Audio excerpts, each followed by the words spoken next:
একটি স্কেল নেবেন, ছোট দিকে ইঞ্চিগুলো নেবেন, তারপরে 3টি লাইন দিতে হবে। প্রথমে একটি দাগ দিব 0 থেকে 8 অবধি, এই যে দাগ দিলাম, তারপরে নিচ পর্যন্ত সমানভাবে আবার 0 থেকে 8 অবধি। তারপর আবার কি করব, এই 0 থেকে 8 পর্যন্ত সমান রেখে নিচেও আবার আমরা 0 থেকে 8 পর্যন্ত দাগ নিব, এখান থেকে এই অবধি 8 পর্যন্ত। তারপরে কি করব, মাঝখানের দাগ থেকে এই যে 0 থেকে 8 পর্যন্ত মিলিয়ে আবার সমানভাবে একটি দাগ দেব। এখানে মধ্যবিন্দু 4 পর্যন্ত রাখবো। নিচের দাগে চলে আসব, চলে আসার পরে মধ্যবিন্দু 4 পর্যন্ত সমান রেখে এবার মাঝখান থেকে আবার অর্ধেক পরিমাণে করব, এখন 6-এ আর এখান থেকে 2-তে দাগ দিলাম।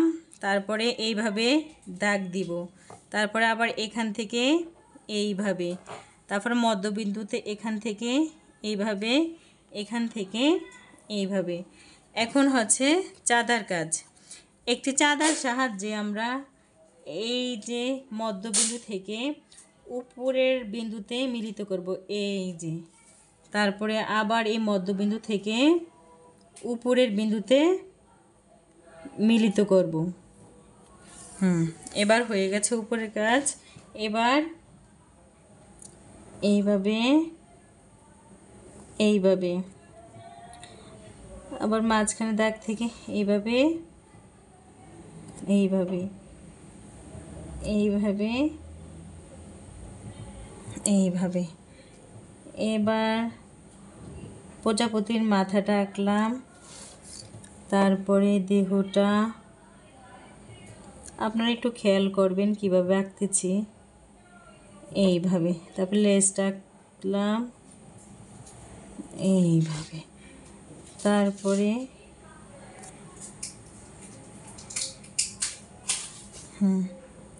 তারপরে এই ডোরা কাটা দাগগুলো দিলে সুন্দর হয়, দেখতে আকর্ষণীয় লাগে। এইভাবেই আঁকলাম। তারপরে আরও একটু সুন্দর করার জন্য এই দাগটা দিয়ে দিলাম, এটা হলে সুন্দর দেখায়। তাই এইভাবে আঁকবেন, আপনাদের বাচ্চার জন্য সুবিধা হবে, বাচ্চারা ইজিলিভাবে এটা দেখতেও সুন্দর, ইজিলিভাবে একও স্বাচ্ছন্দ্য ফিল করবে। এটা সবাই আঁকতে পারবেন যারা যারা চাচ্ছেন।